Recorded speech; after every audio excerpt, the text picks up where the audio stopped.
For the last 40 years, the Indian stock market has been, well, a total whirlwind of scams, crashes, and absolutely unbelievable booms. Have you ever wondered what it's really like on the inside? Well, we're about to find out. We're going to use the incredible story from the book Bulls, Bears, and Other Beasts as our roadmap for a journey right into the heart of the chaos.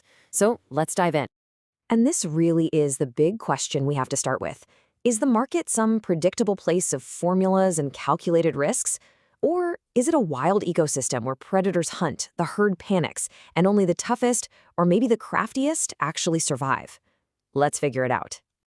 You know, to guide us through this jungle, we are going to follow the journey of one man, Lalchand Gupta, or as everyone calls him, Lala. He starts out as a small-town guy and somehow transforms into a true Dalal Street insider. We're going to see the market completely through his eyes, from the roaring trading pits to the secret backroom deals. Okay, so first up, let's take a little walk down the legendary Dalal Street. Because to really understand the game, you first have to understand the playing field. And believe me, you're going to see just how dramatically it has changed over the years. So Lala's career plays out against this backdrop of just seismic events. I mean, we are talking about the infamous Harshad Mehta scam that absolutely shook the nation, the dot-com boom and its spectacular bust, the shockwaves of the 2008 global crisis, and then the stunning Sachem accounting fraud. Each one of these wasn't just a headline, it was a brutal lesson written in financial fire.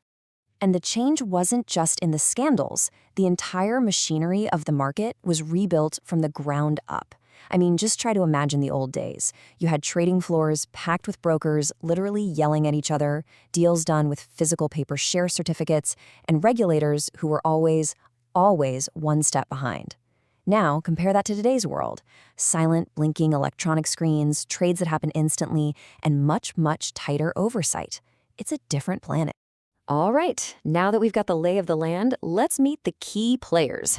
Because in this jungle, you have got to know the difference between the bulls, the bears, and, well, the other beasts.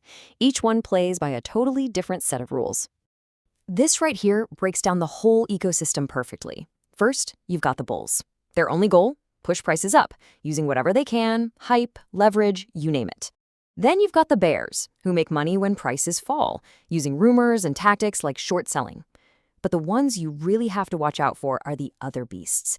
These are the fixers, the insiders, operating in the shadows, using corruption and loopholes to basically rig the game for themselves. And this quote from the book just nails where the average person fits into all of this. It's a timeless warning, really. By the time a hot tip reaches the small investor, it is often way too late. They're just there to provide an exit for the big players who got in early. You know, they're basically the last ones to arrive at the party, right on time to help clean up the mess. So how do these insiders actually rig the game? Let's peel back the curtain a little bit and open up their playbook. We'll look at a few of the classic moves. Okay, here is a classic trick that Lala sees firsthand. It's called circular trading. It's actually a pretty simple but incredibly deceptive game. A small group of operators just buy and sell the same stock to each other, over and over again. Now, to the outside world, it looks like the stock is suddenly in huge demand. All this fake volume creates buzz, it lures in unsuspecting buyers, and it artificially pumps up the price. And it all fits into this simple 4-step trap. Step 1, the operators quietly buy up a stock that doesn't trade much, which makes it easy to manipulate. Step 2, they plant stories, create some buzz. Step 3, they pump up the volume in the price using tricks just like circular trading. And finally, step 4, the most important step for them, they dump all of their shares onto the retail investors who were drawn in by all the hype, leaving them holding the bag. Knowing all the traps is one thing, right? But avoiding them, that requires mastering your own psychology. And that brings us to the most important part of all of this. How do you actually survive the game? These are the absolute classic psychological traps that trip up almost everyone, including Lala himself at times. You've got that overconfidence you feel after a few good wins, the refusal to just book a loss, hoping a bad stock will magically recover, the herd mentality, jumping into a stock just because everyone else is, and of course, the deadliest trap of all, depending on those so-called sure-shot tips. Sound familiar?